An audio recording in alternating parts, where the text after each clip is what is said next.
Aujourd'hui, nous allons apprendre à utiliser le passif. Le passif, qu'est-ce que c'est?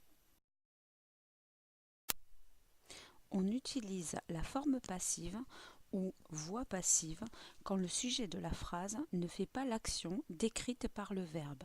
Le sujet est donc passif. La forme passive peut être utilisée dans différentes situations. Cas numéro 1, on utilise la forme passive quand on ne connaît pas le sujet de l'action.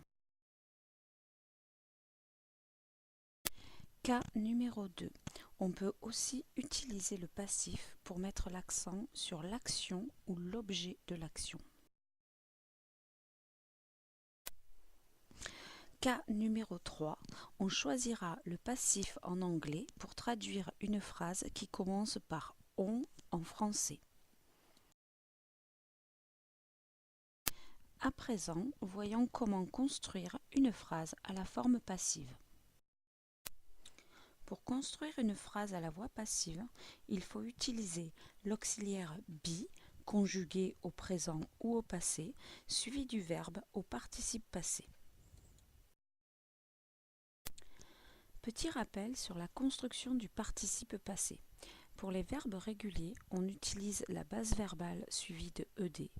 Et pour les verbes irréguliers, il faut apprendre votre liste de verbes irréguliers. La construction du passif dans une phrase affirmative. Tout d'abord, il y a le sujet, suivi de l'auxiliaire be conjugué et du participe passé. La construction du passif dans une phrase négative. On commence par le sujet, suivi de l'auxiliaire be conjugué, suivi de notes et du participe passé. La construction du passif dans une phrase interrogative. Le mot interrogatif est facultatif. Ensuite, il y a l'auxiliaire be conjugué, suivi du sujet et du participe passé. Et voilà, c'est terminé pour la forme passive. Goodbye, see you soon. Created using Powtoon.